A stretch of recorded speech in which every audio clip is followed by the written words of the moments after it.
Hello, everyone. Happy Saturday and welcome to week 7 of our Nikkei Block Party. I'm so excited to be here with all of you at the end of this week that was themed around Nikkei incarceration abroad. And I'm so excited to share all of the art and work and artists who we have gathered here tonight. So to get us started, we're going to begin with a fan favorite, another karaoke song from Kanji and Friends. And also, I'd like to remind everyone to please sign up and register for karaoke, which will be happening on Friday night, August 7th at 8 p.m. Pacific time. So a little late for those of us on the East Coast, but definitely still worth it.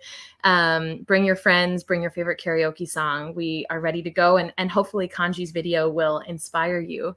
And right after we hear another wonderful song from Kanji and Friends, we will hear poetry from Carolyn Nakagawa and Laura Fukumoto, who are two Japanese-Canadian artists who work together on the Yonsei Mending Circle and are also spoken word poets. So they'll be sharing some work with us, and I'd encourage everyone to check out the Powell Street Festival, which is happening this year online and right now. So after the block party, head on over to the Powell Street Festival telethon. We can put the link in the chat.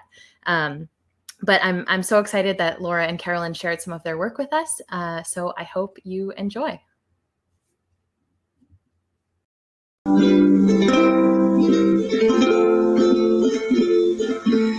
Love me tender, love me sweet, never let me go. You have made my life complete, and I love you so. Love me tender, love me true, all my dreams fulfill. For my darling, I love you, and I always will. Love me tender, love me long, take me to your heart. For it's there that I belong, and will never part. Love me tender, love me true, all my dreams fulfill. For my darling, I love you, and I always will.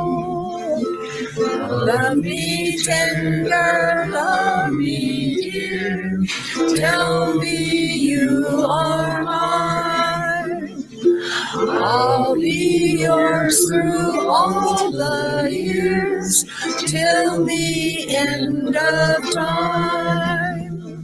Love me tender, love me true, all my dreams fulfill. For my darling, I love you, and I always will. Hello. How are you today?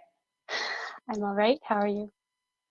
Doing okay. And hello to Daima. Thank you for having us.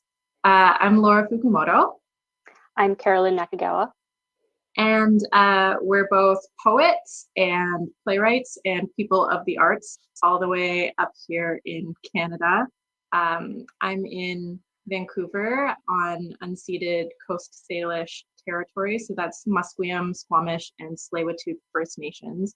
And that's something that we do up here to recognize that British Columbia, this province that we live in, is in fact stolen land. And then Carolyn, you're in... I'm a little further east, so in addition to Musqueam, Squamish, Tsleil-Wautuh, I'd also add Coquitlam Nation to the territory that I'm on. So that's lots of different nations that we Yeah. occupy up here. Yeah, and many more throughout our province. The whole country. And the whole country has a varying tradition, but mostly problematic, related to Indigenous people. And the systems that dispossess these people are the same systems that uprooted our families during the Second World War. So it's important for us as Nikkei poets to acknowledge that. Mm-hmm. Yeah, there's a lot of parallels that I feel, an emotional kind of, I don't know if kinship is the right word, but it hits me in the gut in a similar way to recognize our paralleled histories. And on that note, we have a few poems each to share with you, mostly on Japanese Canadian history, talking about our own stories and our own journeys. So I think I will just jump right in with the first poem. This one is entitled When I Told My Grandma I Was Leaving. And it's a verbatim poem from over 10 years of emails that we have sent to each other. She said, "You'll love BC, but be prepared for some rain in the Banana Belt. In my day, almost 70 years ago now, when I lived in Prince Rupert, way up north, girls were supposed to marry and have children.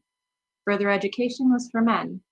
But I managed to pass my first year in a special class and was accepted second year at UBC in Vancouver. I couldn't afford to live away from home. I was so disappointed, but I made do with business college, which saved my life when I had to earn a living in Toronto for myself and your dad. It helped me become secretary to the president of our company, Campbell's Soup, and it took me 6 years to climb the ladder from typist to mail clerk to the top female job. I worked there for 18 years, so you are getting a head start by getting that degree. There's so much opportunity for young women these days. In my day, girls were expected to be pregnant and barefoot in the kitchen. I wish I were 70 years younger, and then I would go along to UBC as your roommate. I was 18 or 19 when we left Prince Rupert forever. When I left behind being president of my Anglican youth group, only nominated because they thought I was brainy and certainly not for my charms. Dances, picnics, and discussing the earth-shattering problems of society, especially our position as second-class citizens. We couldn't leave that behind. I think we might have been on the same class as Blacks in America. We could not vote. It was so lucky we moved to Ontario.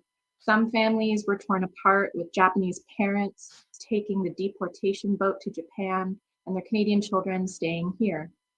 People I know in BC have either died or moved east. Unless you want me to meet Rose or Yosh and your father's cousins and my sister, Hattie. Anyway, we're so lucky.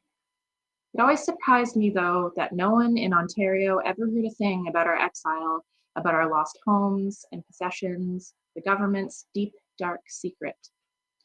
You've started me reminiscing about days I've all but forgotten 75 years ago. I don't dwell. I was also 6 months pregnant when we moved here, so I probably have pushed a lot out of my mind. Have fun while you work hard, will you? I wish I were 70 years younger. Don't trust everybody. Lots of weirdos out there in BC. You're traveling so far away. Call your dad, even if you don't have a lot to say. Love you, Grandma. I just realized that I was going to change the gallery view so that you don't have to constantly be on display during the poetry readings. Oh, I was on mute. That's okay. I was just reacting to your grandma. I know. Grandma Kay's the best. Yeah. That poem I wrote a few years ago now, and it was because Carolyn, you included me on an email chain with it was like a poetry writing challenge, and we were all given the quotation. I don't know if you chose it. I did. Yeah, so it was a Roy Kyoka quotation from is it a memoir? No, he's a poet. Roy Kyoka is a Nisei poet, and he's someone I wrote a big part of my thesis on when I was in university. So I chose that one for our like young Japanese Canadian poetry feelings sharing session. Yeah, and well, and it was really fantastic because like at the time I wasn't particularly involved with any Nikkei groups or any like young Japanese Canadian groups. So I wrote that poem and it was like deeply personal, and that was my first introduction to a lot of people like on a Skype call. Yeah, and you wrote one as well. So I'll read the quotation, and then did you want to share your poem? Sure. So the quotation is, "How come we have so little to say, given all the years we've traveled separate ways?" And I'm just going to mute myself, and then you can take it away. So we both wrote a poem from that quotation by Roy Kyoka, and my poem is called Tegami, which is the Japanese word for letter, but I also wanted to think about the literal meaning of the word, which is te means hand, and kami means paper. Since we met, a mirror is less like a tool and more like a talisman, a small one to hang on my neck, to rest on my heart. I have been walking an arc of this wide circle, keeping my pack light, barely noticing the curve. I've been tracing the shape of my lifeline and letting it leave my palm. Let's give up on language so we can find it again, sifted through memory and time's dust. The things I can hold I will offer to you, whether or not they are silent. A packet, a morsel, a song. The past is your own map, a route traveled grown strange. All these years, we've known only separate ways. We have so much and so little we need to say. Write it anyway.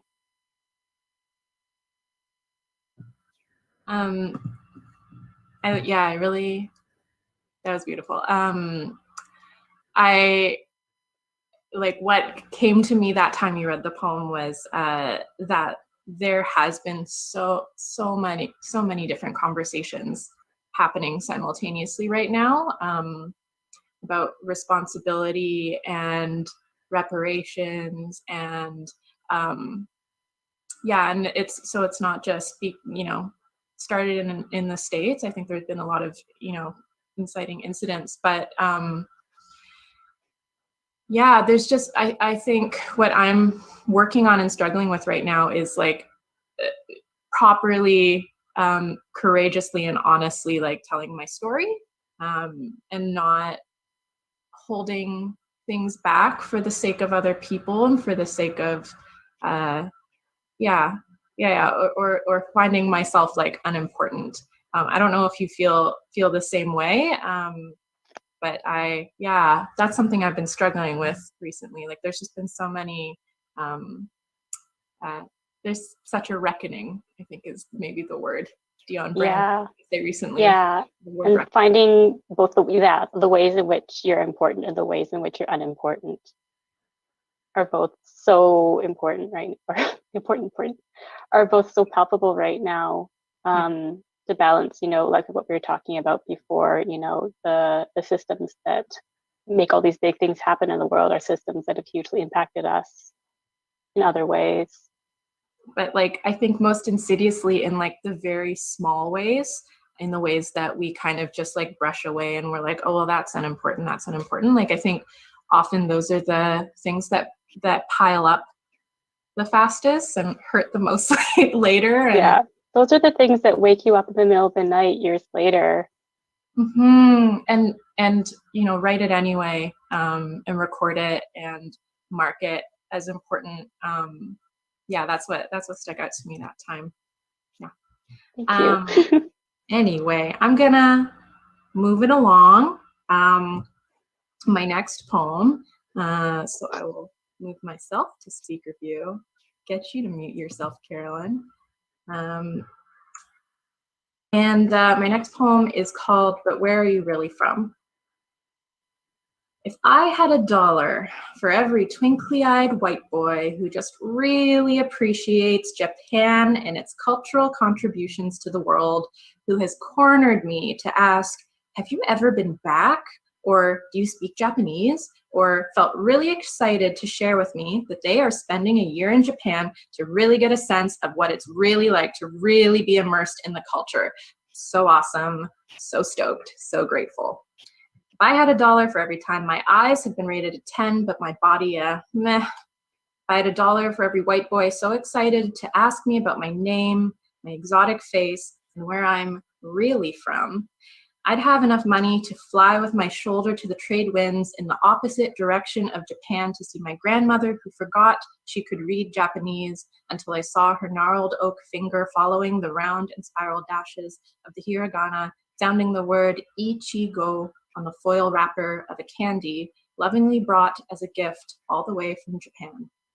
If I had $1, it might add up to the market value of a house in Vancouver on Selkirk Street, where my grandfather grew up, might replace the fishing boat my great-grandparents built in Prince Rupert before it was confiscated by the office of the custodian of enemy property in 1942, sold in 1942, sold again in 1949, refurbished 1958, 1979, 1994, and sunk this past year, 2017, after which Christopher on Gabriola Island told me he'd email me a really great photo of the boat in her prime. He did not. No, I haven't been back to Japan. If you're really interested in my family, in my culture, ask me how many dollars I've spent getting here. Ask me how many dollars is your own story worth. Ask me why my feet led me west with no compass over 3,000 kilometers toward water with no family in between. I have no good answer except the map in my bones led me here.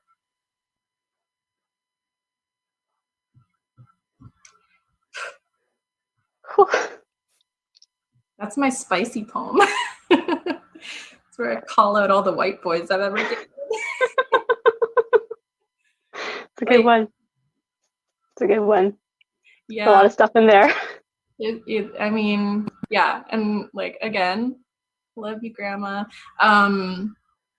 Yeah. And I mean, even just recently, like there's a lot of people who love Japan, right? And like, I kind of have to like wade in carefully into a situation because like sometimes it's just so it's such a genuine curiosity and it's a genuine love, right? And I don't want to like stomp on somebody's genuine interests, but at the same time, like because I've been through that so many times, and I mean we were talking before about like, oh, Japan is a good kind of Asian. And I say that because I was talking to another person who was mixed race, who's a coworker. And he said, oh, what kind of Asian are you? And I said, I'm Japanese. And he said, oh, a good kind of Asian, like not, and he was half Chinese, I believe. And so that imperialism shows up in this kind of like self-hatred in other people that I've never quite understood and have understood more as I grew up and understood history more. Yeah, I've definitely had white people come up to me and knowing that I'm Japanese Canadian, and say when that's like their invitation, like, oh yes, the Japanese are wonderful, not like the Chinese. And then I get some horrifying comments about other kinds of Asians who are not the good Asians. So yeah. It's so strange because I don't feel connected to Japan. I'm fourth generation like you, but at the same time, I'm more and more conscious of how much I've benefited from being perceived as proximate to Japan rather than any other Asian country, and being half white. Yeah. Even if it's like a positive, like it's still a form of racism, right? Yes, and it's also like the positive aspect of it feels like it's at the expense of other people. Yeah.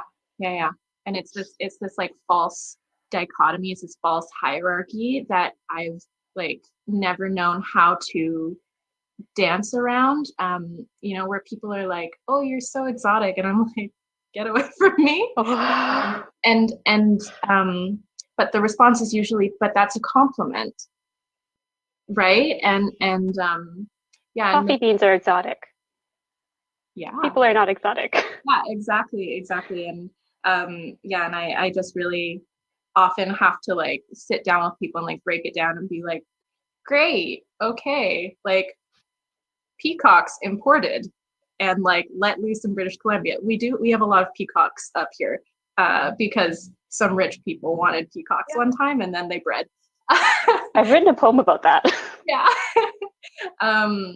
Yeah, but you know, in the same way, like us being treated like strange peacocks, it's yeah, again, a form of racism, even if it is seen as a compliment by the one using the word exotic.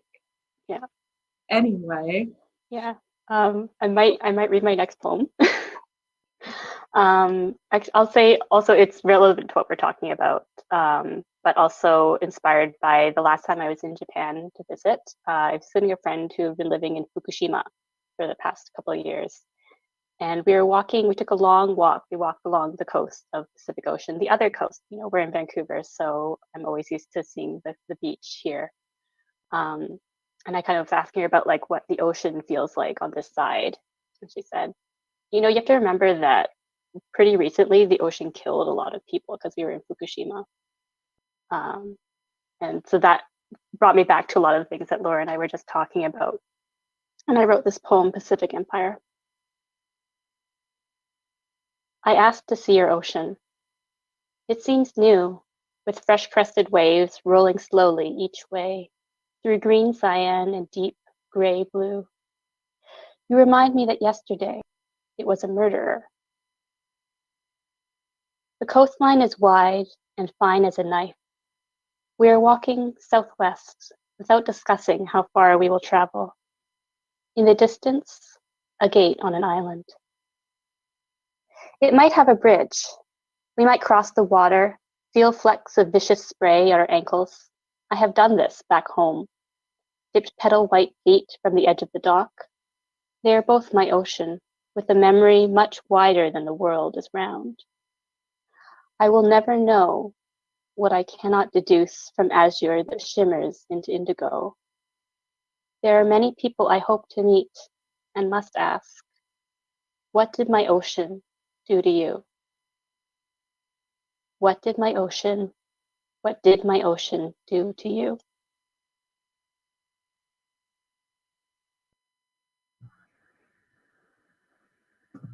I love that poem too. Yeah, that one for me, when I have read it and when I hear it, I think about like it's about perspective, right? And I think about, you know, when I've discussed Japanese Canadian politics and history, I often like don't know enough about like World War II and the effects of Japan at the time on you know, on China and on the, you know, all of the people in the Pacific Islands. And I still don't know enough about that particular chapter and section of history. So there's a lot of, I think, the effects of trauma radiating outward through diaspora and like all of us who are like generations removed. Yeah, and also our personal families were not part of the Second World War in Japan because we were here and we experienced internment, but that doesn't mean that we don't get that put on us by other people. Yeah, for sure. And you know, and so even still, it's like all of these stories exist like simultaneously and like equally loud next to each other. And yeah, it's interesting to kind of contend with like, I love the Pacific Ocean on this side. What has happened over there on that shore is connected. Yeah, and impacts people in our communities who have that history and have their own relationships with it. And I mean, like more literally also, like the ocean is literally connected. Like like trash from Fukushima was like showing up in BC. It's yeah, we are, I think, right now especially, we're so much closer to each other, even though we are physically distant. Even in the same city. Yeah, everything feels a lot more. Yeah. So we're down to our last two poems. The last poem that I'm going to share, I tried to end on a happier, hopeful note. I hope so. It's more about, so this chapbook that I wrote is called Echoes. I was trying to invoke the ghosts of my ancestors a little bit. I'm just going to switch my speaker view. Yeah, and so I was trying to imagine the connection. You know, I think being half Japanese, you know, the connection of like my white family and my Japanese Canadian family, and how did like all of the people who came together to like make me, like how many happenstance things occurred to make this particular set of cells appear in the world. So this one is number 4 in Echoes. A delicate satsuma-ware jar may have been painstakingly glazed, fired, and packed by a woman wiping perspiration away with the sleeve of her yukata while Sakurajima breathes volcanic steam like an old god on the horizon, to travel across the world to be sold at the 1867 Paris Exposition Universelle, at which point it was brought to London, filled with tea, laid in a blue velvet-lined wooden box, and packed in a crate of straw. It then may have been loaded into the hull of a ship where it traveled for months across an ocean to arrive safely on another shore in Nova Scotia. I imagine it was carefully removed, straw brushed from the smooth walnut box, and then delivered to the house of the Guisborough Member of Parliament, Stuart Campbell, and then member of the anti-Confederate Party of Fetal Colonial Canada, as a gesture of goodwill or a bribery to just cross the floor of Parliament already and let progress happen. I imagine he received this gift, sighed at the brocade finery, and placed it in his window where passers-by on horse and buggy may have craned their necks to get a better look. All this to say, perhaps I am inventing tenuous connections. Perhaps connection lies in the story, and perhaps a well-traveled gift is a tenuous connection to a future collision we cannot yet see. The perspiring woman in Kagoshima may have washed her face in the water of the bay, scraped paint and porcelain from between her fingers, and wondered, what gods will my grandchildren pray to in this changing world?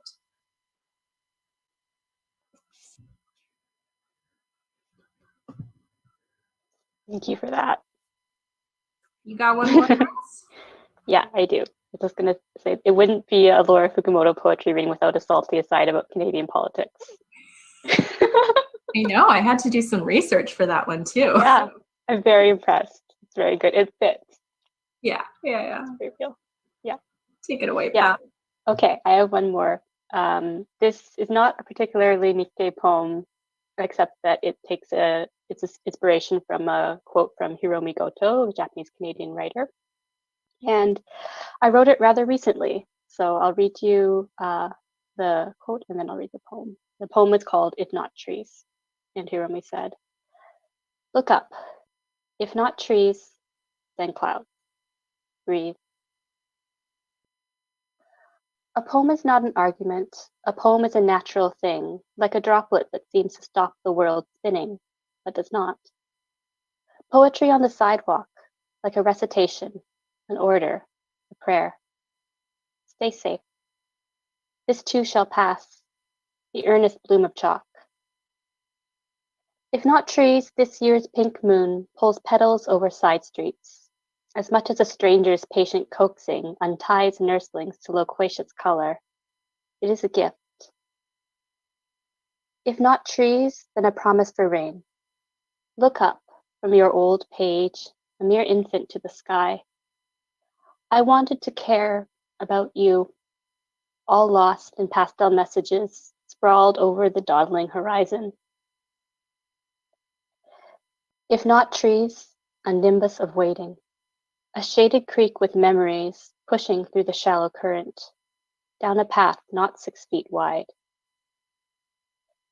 If not trees, uncertainty's accumulation through the next cycle of spring colors. Wisteria abound like beautiful platitudes, welcomed and shared freely. How to fathom what lies beyond this page, this moment, not petals pressed in centuries' meditations on trees that keep on living here. If not trees, then clouds. If not clouds, an invisible tendril caressing unsigned gardens that breathe for you, nameless citizen of this impossible present. If not trees, if not words, if not now.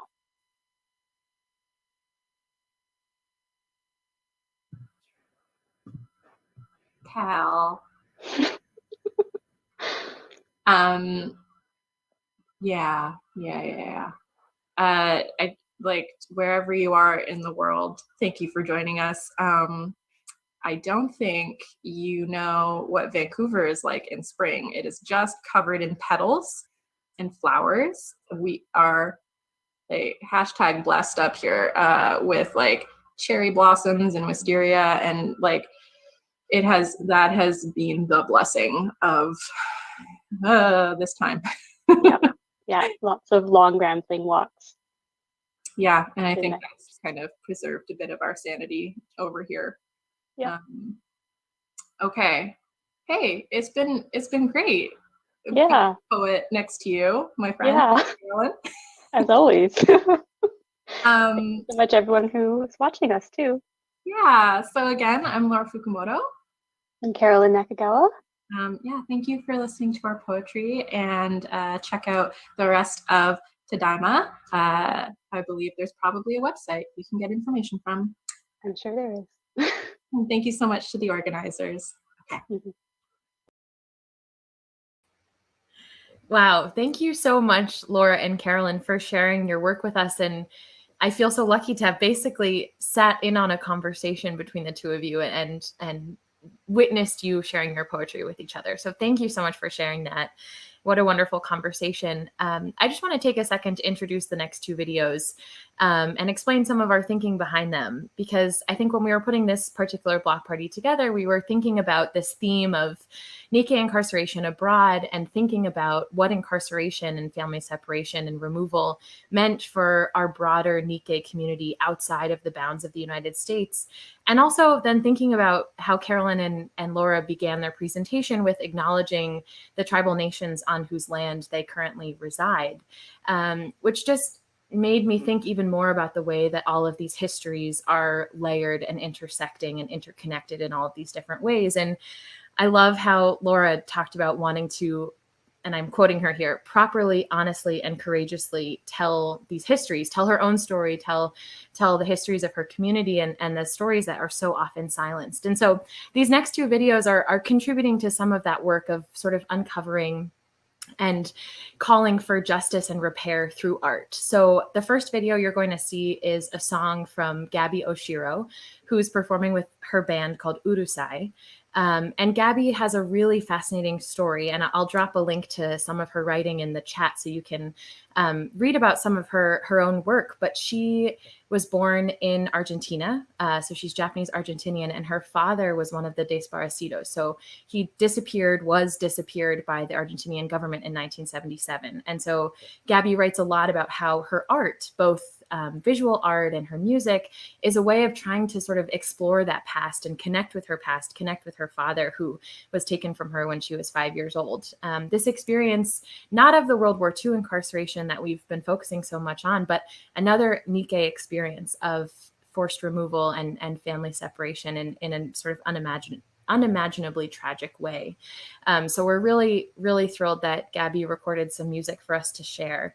And the next video is one that some of you watching along might recognize. It's created by Evan Kodani, a fantastic filmmaker out at JANM in LA, who's helped us put together the opening ceremony for Tadaima and the closing ceremony. And he made this video about Tsuru for Solidarity's action at Fort Sill last summer. And we wanted to include it here as a way of sort of reminding not that many of us need reminding, but really highlighting a lot of the work that Tsuru for Solidarity is doing to call attention to ongoing incarceration and detention and family separation. And thinking about, thinking beyond national boundaries, as we've done for this whole week, and hopefully as we will take forward from this pilgrimage, and thinking about the meaning of the past and our ancestors and how they've shaped us to be who we are today and how we carry that legacy forward. So thinking about what it means to combine art and activism and history and storytelling to show the way that art in its many forms can give shape to our histories and our demands for justice and repair. So please enjoy these next 2 videos. I hope that they make you think about ways that you can use whatever art form comes most naturally to you to express both your own story, your family's history, and how we can work together to build a more just world. And this is Logan on drums, and we are Urusai. And this is one of my songs called Don't Love Me Anymore.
Now that I suppose you don't love me anymore.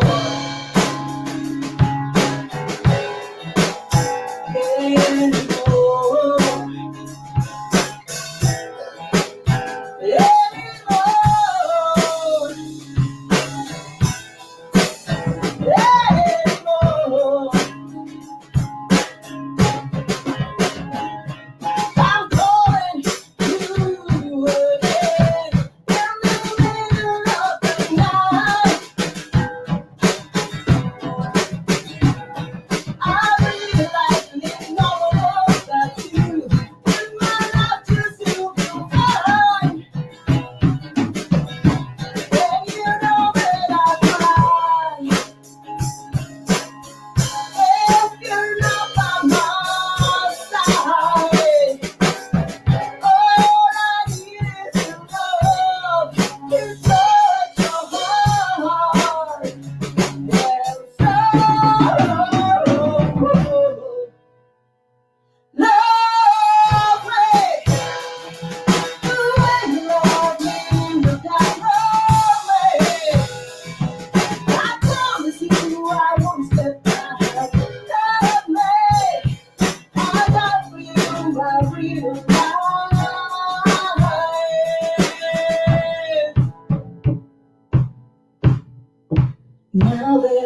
proves you don't love me anymore.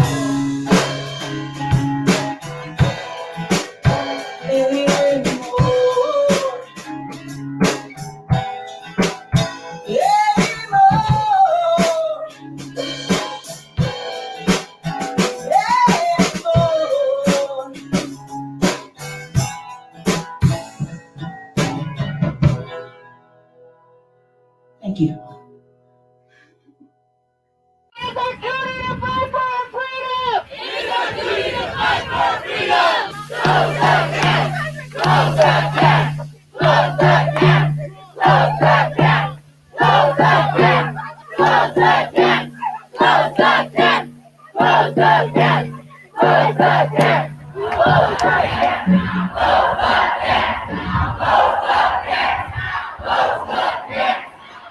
And we're here today to say, this must stop now!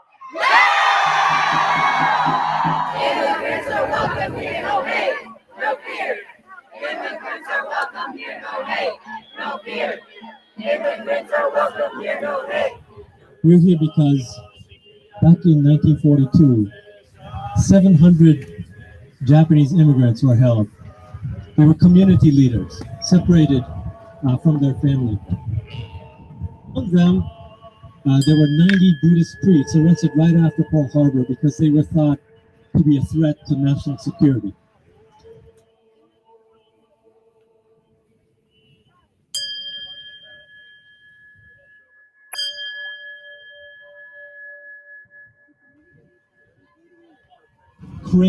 Cranes made by Japanese American community members around the country to support what all of you are doing here.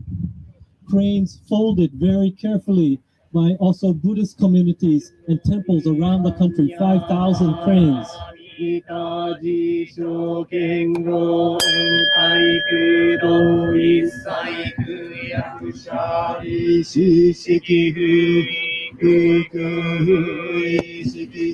This is the time of the year when our community celebrates our ancestors, because we all understand the power of our ancestors, because our ancestors were standing with us today at the gate at Fort Sill. They were with us. This is a chance for us to use the power of community to heal intergenerational trauma. Who can belong? Who's included? Who's excluded? These are struggles that are interlinked between what happened to Japanese Americans during World War II and what is happening today. And we remember these people because usually their names are forgotten. And so we recite them today in our prayer. Chief White Bear, Kiowa, Geronimo, Apache Chief, Woman's Heart, Kiowa Chief. I am a grandson of Mexican immigrants that crossed the borders long before visas and green cards. And like every immigrant, they came to this country seeking a better life for themselves and for their children and for their grandchildren. Today, we honor those Japanese internees that died here at the hands of our government in 1942, and to the 10 children whose lives were cut short while in custody of the U.S. Border Patrols.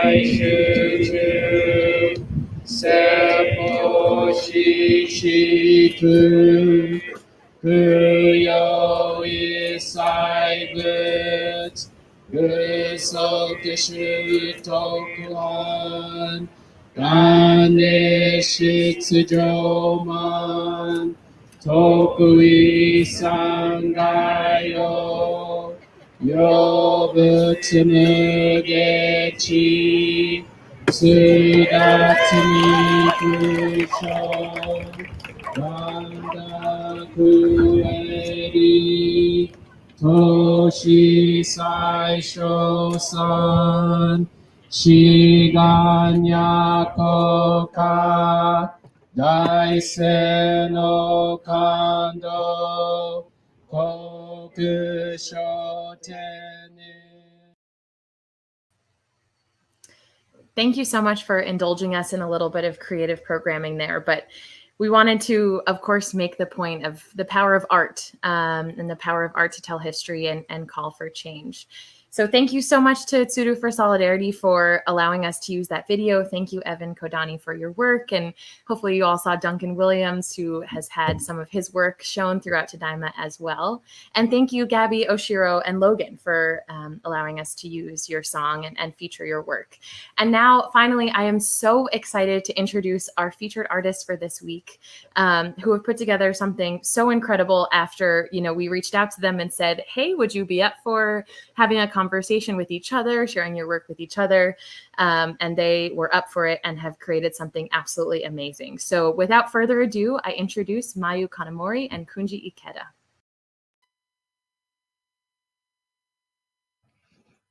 Hello, everyone. Hello, everyone. Happy Tadaima. Tadaima. I hope you're having a wonderful pilgrimage, and we're so honored to be a part of it. My name is Kunji.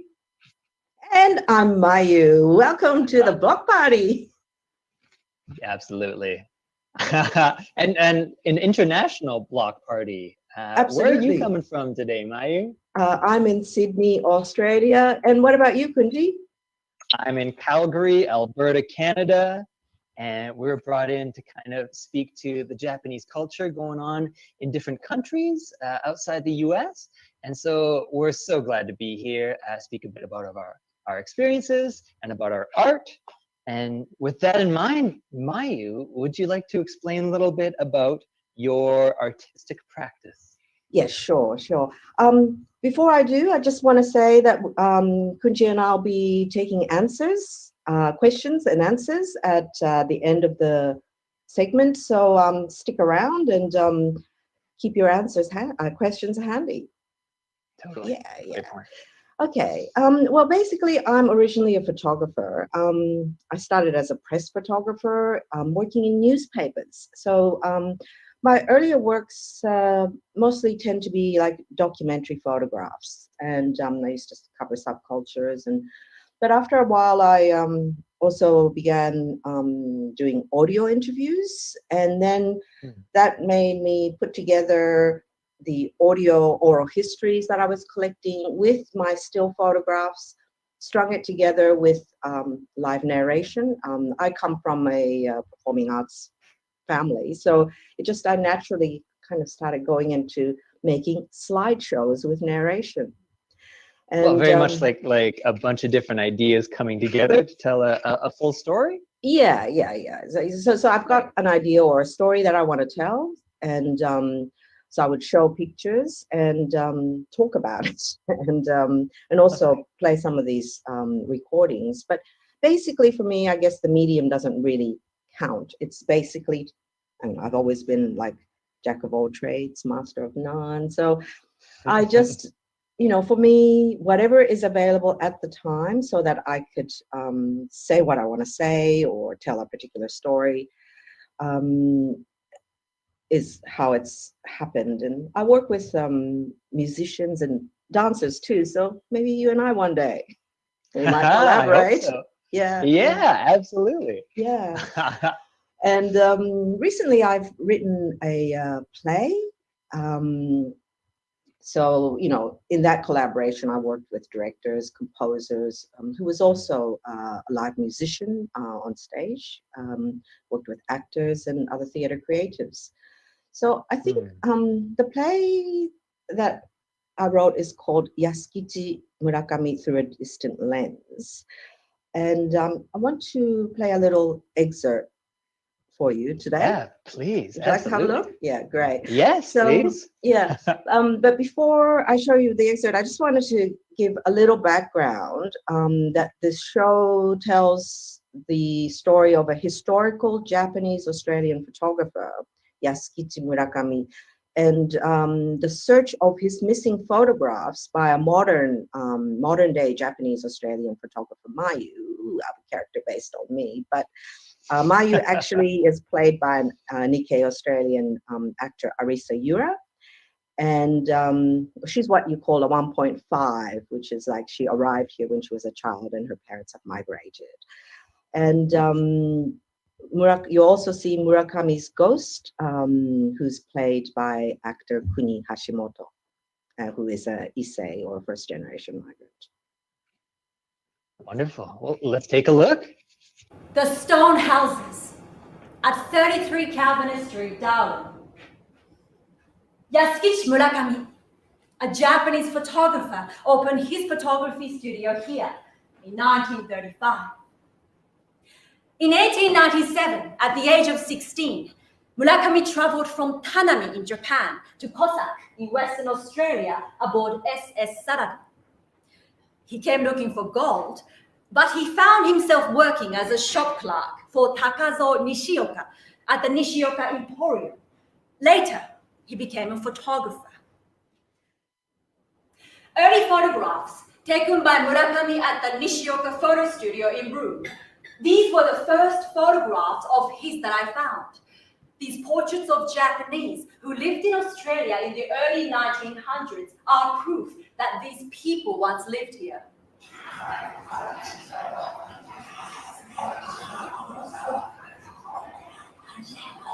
The silent voices of Japanese in Australia. I keep hearing them.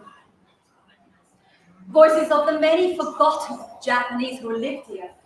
Forgotten because the violence of the war has wiped out the memory of those that came here to work and make this place their home. I can hear their whispers. To be remembered, or is it to be recognized? I hear them in the wind, in the surf, in the desert, in the fields. Through their burial here, they're now part of the landscape of this place.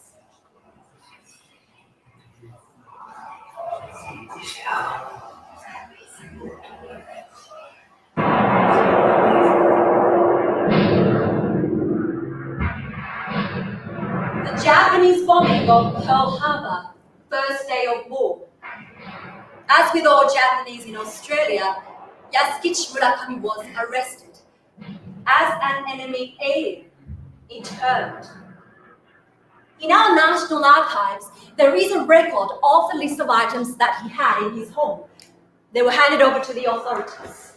Mirror, one frying, one sewing machine, two sauce, one trace enamel, one whistle trunks, aluminium suitcase.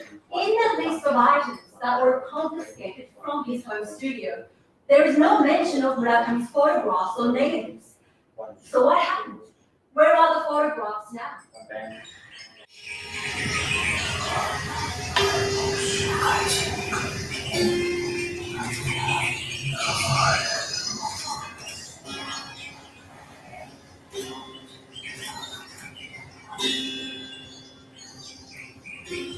Why are you taking so many?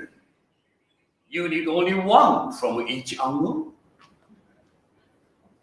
Murakami-san? And anyone can see for this photograph. You need to set up a tripod. I don't have a tripod. Oh, I'm sorry. Well, I do. I just don't know where it is. I haven't used it for a long time. Don't people use tripods anymore? No. Why not? We don't have time. For what? Anybody who takes photographs knows it takes time. And using a tripod gives you more time to think. And that time is priceless. Like time to breathe. With all due respect, you have been taking far too many photographs and far too quickly. With all due respect, this is the way it is now. This is the way people take photos. People don't use tripods. They don't even use cameras. These days, people take photos with their mobile devices, phones, iPads, Google Glasses. They want things instant. Like coffee? Bad coffee. Yes. Photograph is not bad coffee. No. But then, you know this, Lysa. All I know is that I have to be quick. You know, most grooms, most Japanese grooms don't usually kiss their new bride for more than a second. Some things never change. Very cool. Congratulations, Mayu. Such a cool piece. Thanks. I'd love to ask you a few things about it. First off, what's it like to have someone else portray you? Like that's a unique experience, I gotta assume. Well, absolutely. Well, as you probably saw, Arisa is a lot younger than me, and she's very good looking. And as a matter of fact, I think I got a lot of mileage out of that. I even received a love letter thinking that I was her or she was me. Obviously, they didn't read the programs at the beginning. But that's got to be quite flattering. Yeah, that's right. Look, it was fantastic actually because, I have too much of my personal views in this, and in a sense, to see someone else, a younger generation, Japanese Australian person play it, it was feeling like, to be able to pass on some of the things that I've been thinking about in my life. Very cool. And tell me a little bit about the process of discovering Murakami and then discovering this process and how it turned into a performance. Sure. I first met or heard about Murakami when I photographed a group of Japanese Aboriginal mixed heritage people in Broome in Western Australia. And one of the people that I was photographing said, hey, look, my great-grandfather was Japanese and also a photographer. So and ever since, I wanted to do some research, but once I started doing research, I found out that Murakami was not just only a photographer, but he was an entrepreneur and he was also an inventor. He actually invented the what is the precursor of the modern day diving suit, because Broome had a lot of pearl diving history, and in those days, pearl diving suits were quite dangerous, and a lot of people were dying. Right.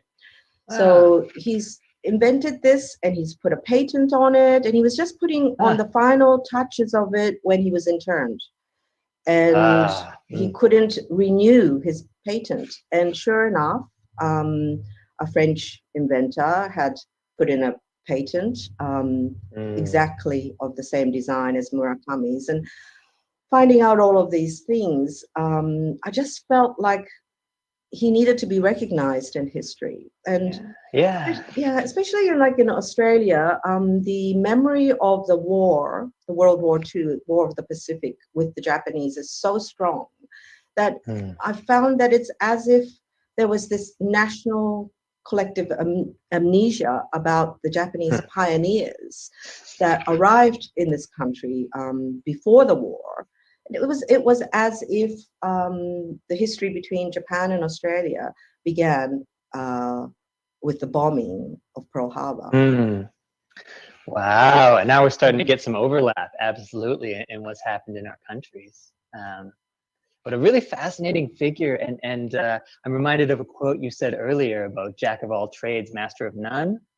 And I love the second part of that quote that doesn't often get mentioned, which is the Jack of all trades, master of none, is oftentimes better than a master of one.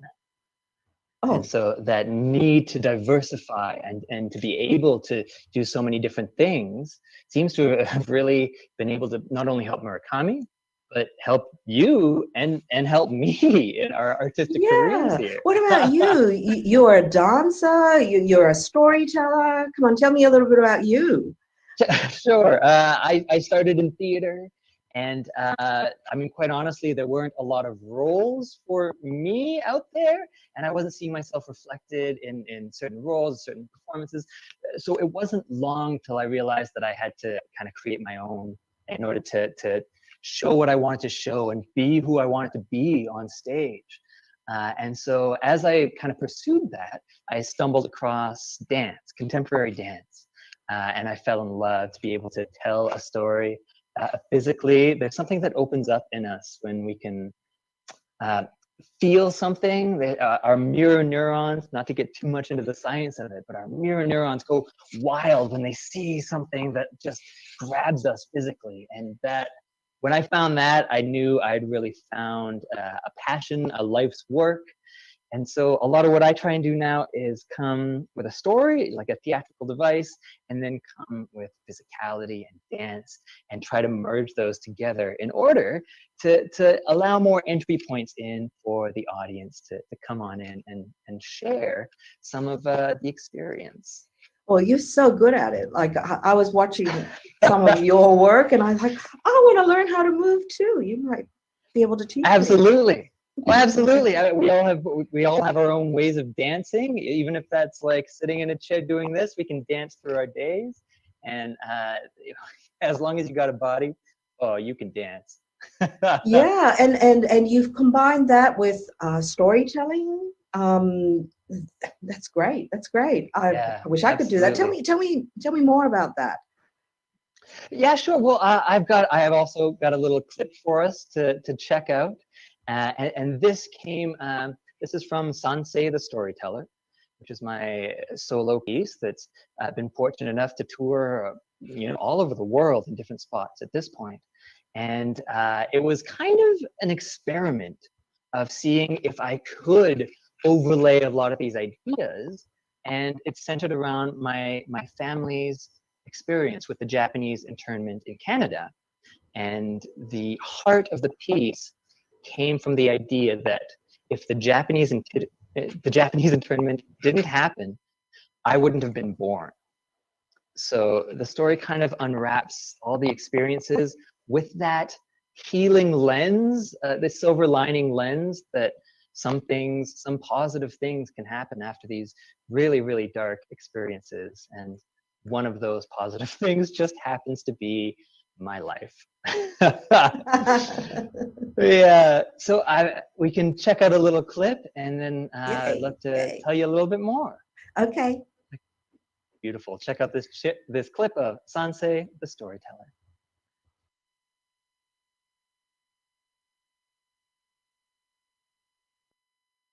Right.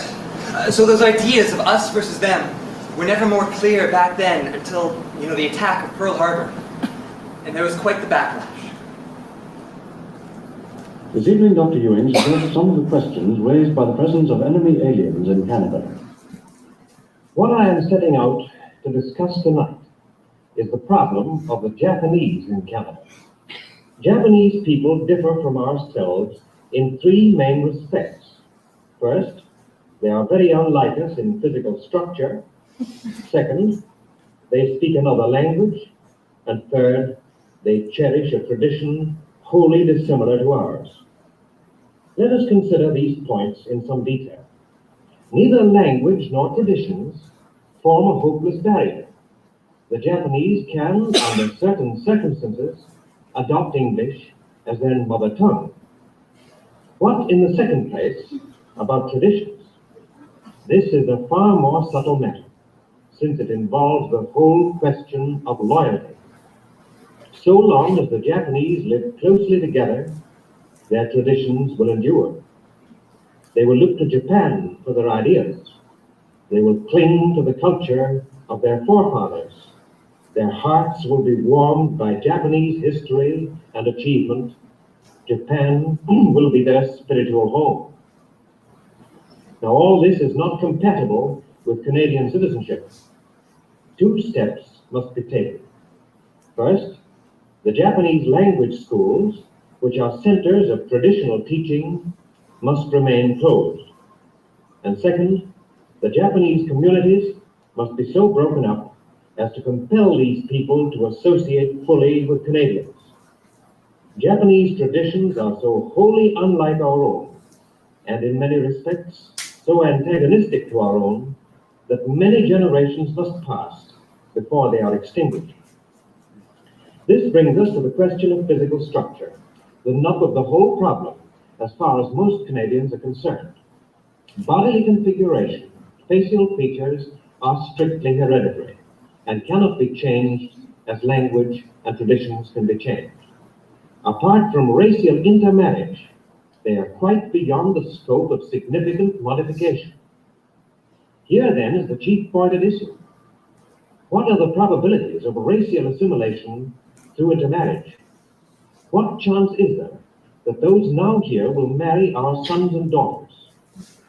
From the purely biological point of view, any race on this earth can intermarry with any other, and such marriages can result in offspring. There is, that is to say, no biological reason why the Japanese in Canada cannot be assimilated. I mean, there's a little pearl of silver lining right there. Thank you, Mr. CBC guy. See, yeah. Wow. Oh, wow. I want to be you. How do you, hey, look, I work with oral histories like that too. And, you know, the way you move and how you use the space. Can you tell me a little bit more about that? How do you do it? Yeah, I mean, in the same way that you find your words, the more you think about it, you splash something out and you try it out. In that same way is how I play with physicality. And my gut, more often than not, is leading me in a direction that'll either bring me closer to what it needs to be or tell me what it's not going to be. And in this case, it was so, it came very quickly and very honestly that a lot of these ideas were very pointed, were very kind of solidified, driven home, and so that really upped the conflict and allowed me as the performer to both take on this identity of this voice and then also be able to comment on it. So it really gave me a lot to play with, and I think that's what you saw just there. It's very, very effective. It really hits you in the guts. Really, really effective. Oh, so thank you. Thanks. You know, but just going back a little bit, what drew you to doing this project in the first place? Good question. So many things. I got the idea early on in my career that eventually every artist needs to do their origin story and why they are who they are. And so this piece really is why I am who I am. And it really wasn't until I got deep into it that I recognized how complex this narrative is, not just for me, but for so many different people. You know, I at first thought this was going to be an experiment and a bit of a little parlor piece of, can I overlap all these ideas? And it wasn't long until the feedback I started getting was all these people who were sharing stories of trauma, all these stories of historical persecution, of racism, and this became such a real flashlight for me to see out into the dark spaces that the Canadian government hasn't really been showing that story. You know, when these stories come up, we're more often than not, we want to kind of keep the peace. We want everything to be okay. But you know, when you look back at some of these stories, you look back at like some of these stories you hear, it's beyond belief, the degree of fear and racism and how that played into the narrative. You know, and the Japanese Canadians, I think a lot of Japanese around the world have a really unique place of really experiencing this systemic racism, and as you heard in that clip, it was a strategy of how to break up our culture, and it worked. And there's some staggering stat that after the internment, upwards of 95% of Canadians with Japanese descent married non-Japanese. They really clutched onto this idea of being Japanese was this dirty thing to be, that they didn't want that. And so that narrative is playing out again and again and again. And we see the same story of diversive fear tactics.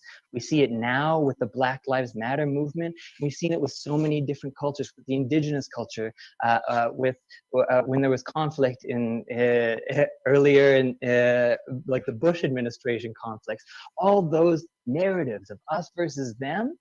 And it's such an interesting place to be, having been resulted from that, and now having seen that, lived it, and now being able to see the stories play out again and again. And so I feel really called to be a voice of saying this has happened before, it's happening again, and what can we do about it? And so that's a really both beautiful and difficult place to be. And so Fantastic. that's It's very, very true. It's very do true. you feel the same thing in Yes, Australia? yes, I can. That is the case, except that in Australia, unlike in places like Canada or the United States, where there are many Nikkei peoples that could voice this, in Australia, the Nikkei diaspora is a minority within a minority within a minority. I mean, I want to say that was similar to in Canada, the minority of the minority, and being a really interesting spot of the question of, am I Japanese enough? And, you know, am I, you know, with so many mixed heritage Japanese Canadians, like it's a really interesting space to try and hold that idea of, am I Japanese enough? Do I have enough to say about this idea, this topic? Yeah, that's a really interesting place to be that I found. Yeah, I think so. And I think, you know, the Nikkei diaspora holds a very, very special position in where we live now, where we, you know, you were mentioning the Black Lives Matters. What we're seeing is this discourse on post-colonial situation where we're trying to rectify what happened in the past. But the Nikkei diaspora has experienced the hardships in internment and in prejudices as a result. But the Nikkei diaspora also has this memory through the Japanese colonialization of Asia, for an example. So what we've got is a very special, unique situation where we understand both positions, or we have both of those, colonialized and colonized, a type of heritage memory. And perhaps this unique position can help to bring this polarized world into a better place. That's a really fantastic point, and really beautiful way to consider that idea of, yeah, within this DNA, there is so much that is still quite recent history of having both sides of that experience, and so I can only hope that this, you know, this idea, I hope it's not a new idea, but it sure is great to think it through with you, Mayu. And, yes. And I've also found it interesting when you were talking about the Canadian situation of a lot of people married outside the Japanese diaspora. That's really interesting in a sense that what we've got in Australia here is that unlike the Americas, because all Japanese and Nikkei peoples at the start of World War II were interned, not some, all. And also because most of those people at the end of the war got deported. And so there was really only like 104 people who stayed in Australia. 104? Yes. That's it? That's it. So, and a lot of them changed their names, hid their identities. So there's a disconnect between the current Nikkei diaspora. Mostly there's been flux of migration from Japan in the 1990s. There were a few people before through war brides that came. Some indentured workers began to return in the 1950s, mid 1950s. So there's this gap of memory.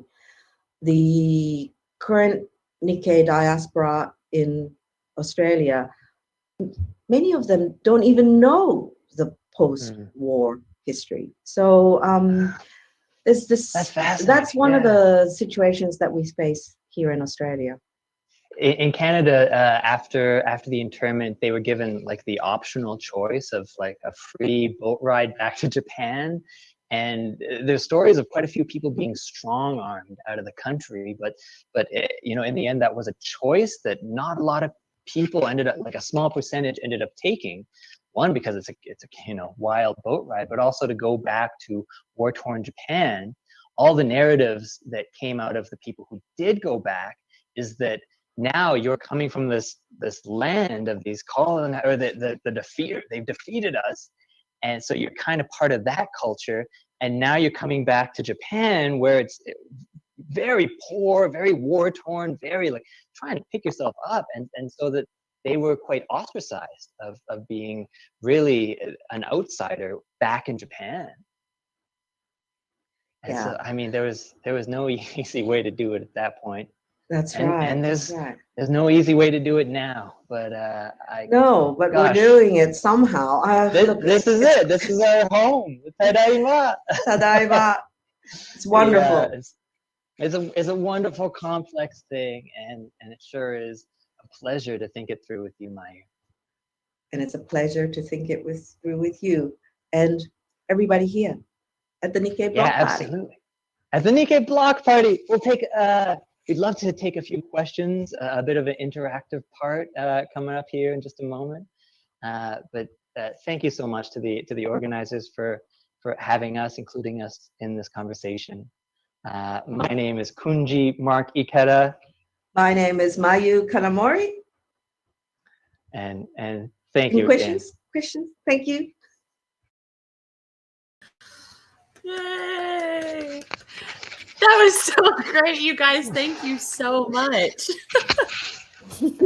Yeah, pleasure. Yeah. The second time you had met each other, right? Or really had a conversation? Yeah, we're still quite young getting to know each other. But thanks to you and the organization for pairing us. Like whoever made that, had that stroke of genius, big thank you to. It's, you know, I don't think that I can take credit for it. I will because I'm here, but I don't think it was me. But yeah, thank you so much. And I know we have some questions coming in from the chat, but Mayu, I know you also had a question you wanted to there's something I'm really dying to ask Kunji. I want to know about your relationship with your family, you know, making sansei and post sansei. Were there any difficulties? Are you closer? Tell us about that. I'd say, well, I mean, I'll start by saying I'm pretty sure my aunt, and uncle, and maybe my parents might be watching. But on the whole, I'd say it brought us way closer, way closer to not only to ask certain questions and to get that history out in the open, but the fact that it was additive to my life and my practice and my profession. And there were definitely times when I was younger that I felt that like my aunt and uncle and my father didn't always get along. and later on in life, it felt like it was kind of recognizing that Japaneseness in them, perhaps. And so they all kind of went their own separate ways. And when I performed the show in Vancouver the last time, marked, it was right around that time, and it marked the first time since the death of my grandmother that they were all together in one room. Wow. So yeah, it really has become a bit of a I'm really honored that it's helped kickstart a lot of conversations, especially with me as kind of this adult human person rather than the little nephew, you know. Must have been very emotional for you at that time when the whole family came together. I mean, how emotional do you and your Japanese families get? Like internally, there was so much going on, and externally, it was very much like, oh, yeah, good work, good salmon, yes, glad we're all here. But yeah, I will share, it meant a ton. It meant a lot, and now that I have an ongoing relationship with my aunt and uncle is huge to me. So I'm really grateful. The way that art kind of helped that develop. Yeah. Yeah. Oh, thanks for sharing that. That's moving.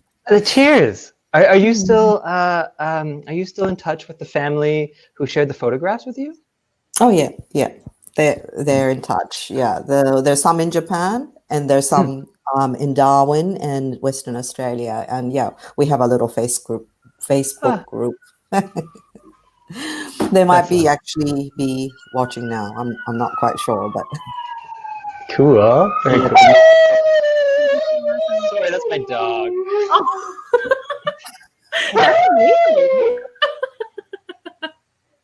I thought it was a closer in siren. He sings to the sirens. Oh my goodness. He's talented. We should have had He's him well known around the community. Yeah. Thanks, buddy. Thanks. The joys of working from home. You know, you get to experience all of those things. Absolutely. Well, if it's okay with you both, we have two questions from the audience that I'd love to present. So one from Clement Hanami, hi Clement, who asks, what do you feel are your greatest influences on your artistic practices, educationally, culturally? For me, they're basically people that I have met along the way, as opposed to rattling off, I guess, big names. Definitely, my ex was a big influence. He was a journalist and a storyteller and brought me into photography. Then Malcolm Blaylock, who is a theater director that I have been working with for the like 3 shows, and he directed Yasukichi Murakami through a distant lens, and so these are and many others that I have worked, whether they were dramaturgs or even people who I've worked with in other areas. Like as a photographer, I've photographed dancers, for an example, and I have learned a lot from dancers that I photographed. So I was, on their set, just taking photographs. And Yumi Umare, who's a dancer here, Buto dancer, and Testi Quincy, who's also a Buto dancer. So I've learned a lot from people I work with. Yeah, I'd say similarly. I've been really blessed to have a ton of like mentors who have taken an active role in my development. Jerry Thurston, Jerry Trentham, Val Campbell, but Denise Clark and One Yellow Rabbit here in Calgary have really given me so much in terms of physical theater and how they work together.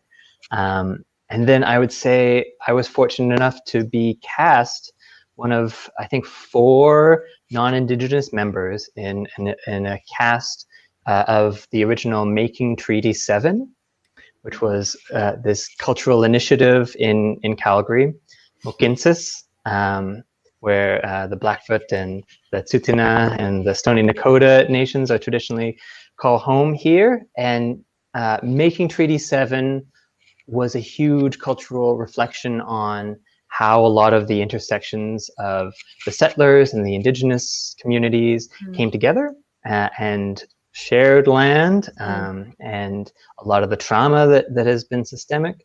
So that was a huge thing culturally and I guess educationally to me.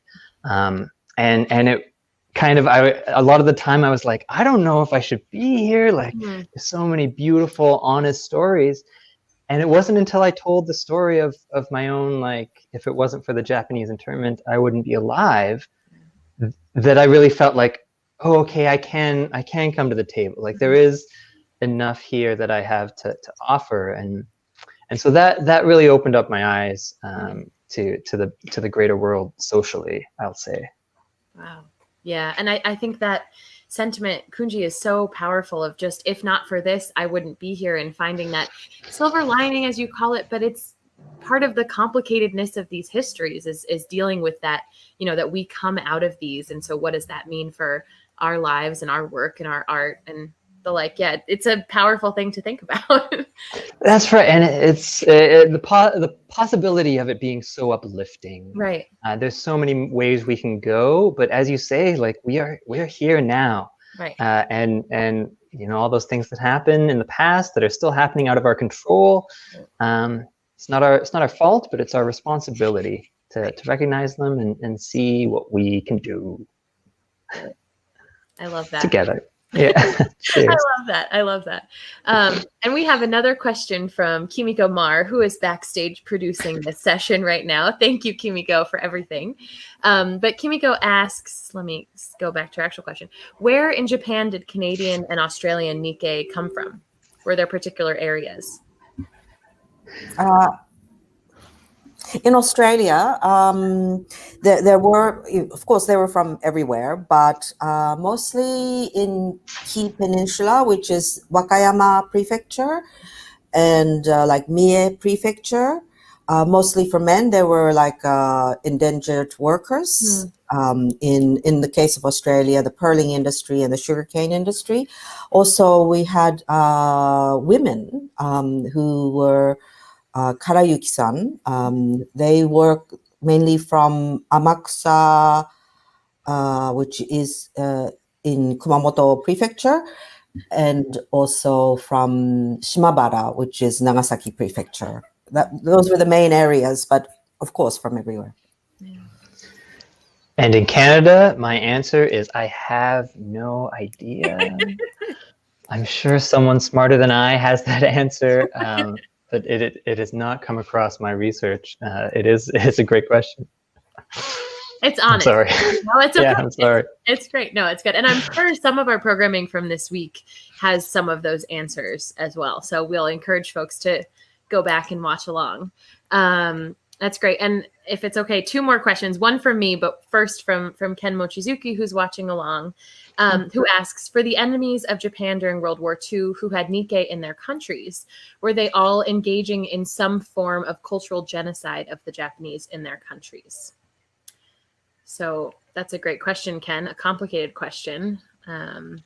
Yeah.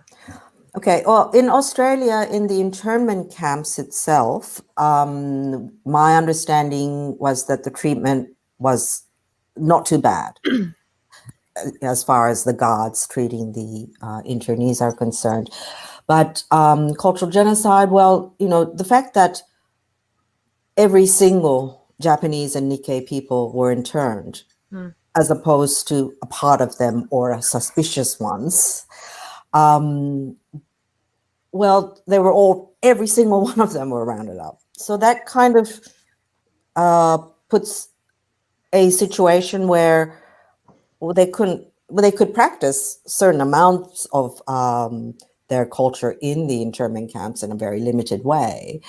But in Australia is very, what happened was Australia took on internees, civilian Japanese Nikkei internees from other Pacific nations, like New Caledonia, for example, New Zealand.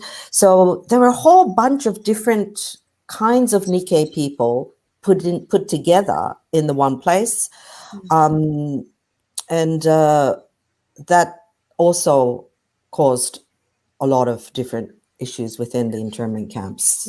And the fact that most people were sent back after the war, sent to Japan. Some have never been to Japan, but they were sent to Japan.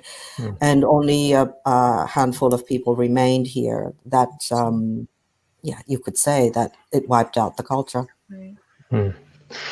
Similarly, in Canada, as you heard from that clip from Sansei, that was a professor from Vancouver, speaking about not only what needs to be done, but what was being done at the time. So it's historically noted that Canada's treatment of the Japanese and Japanese Canadians during this time was a lot harsher than in the United States, which goes against some narratives, perhaps, which is interesting. But everything from the full taking away of all the belongings and selling them off.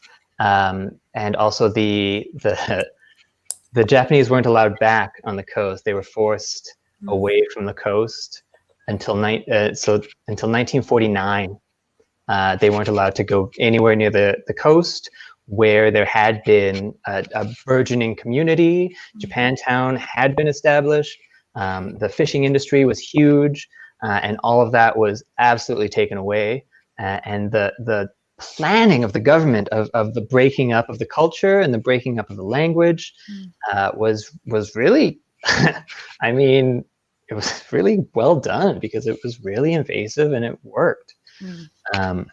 And I don't know about in the US, to be honest with you, but in Canada, the Japanese weren't given the vote until 1949 as well.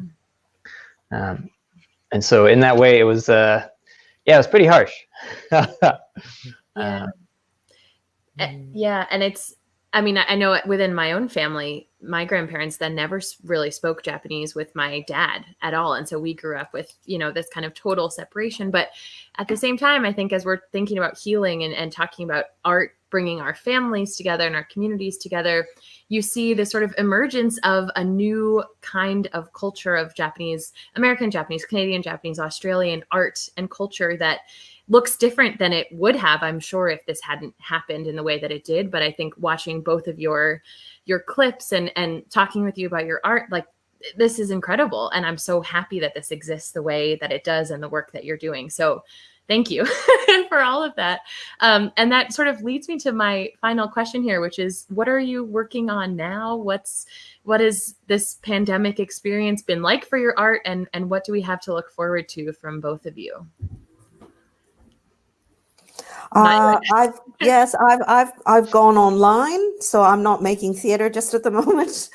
I'm working on a project called Untitled.Showa, which is 5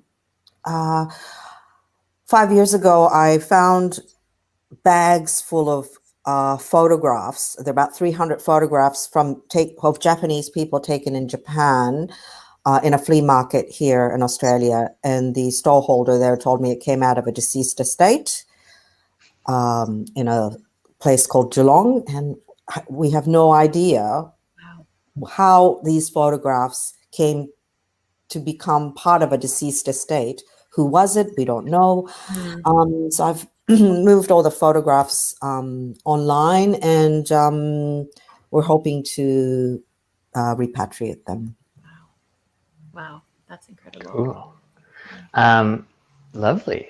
Exciting. That seems like your next show is written for you right there. I myself, I'm trying my best to stay active and stay creating. I'm working on a script. I'm trying to create Crime and Punishment into a piece of physical theater. Wow. I'm working with a second project. I'm working with a spoken word poet to combine poetry and contemporary dance, and that's wordplay, the play on words. And the last, which I'm very, very excited about, speaking of what's going on in this new world of art makers, I've just been greenlit. I got a grant to create a series of Japanese Canadian podcasts in which I'll be interviewing actors and dancers specifically who have created work about their heritage, about being Japanese Canadian. And so Carolyn Nakagawa, who we heard from earlier, had a podcast that started in 2014, and so she'll be involved in this kind of reboot of Sounds Japanese Canadian to Me, Stories from the Stage. Wow, that is so awesome. We will have to follow along with that. Please do, yeah. Well, thank you both so much for doing this. Thank you for doing the time zone magic here. I just told you this is what time it is in my time zone. Let's figure it out. So thank you so much for being here and sharing your work. This has been so wonderful. Thank you so much. Yeah, it was a real pleasure. Thank you both. This was lovely. This was great. Thank you. And to all of you watching at home, thank you so much. We're going to roll the credits now. But thank you so much to Kanji and friends. Sorry, I've got Kunji on the brain.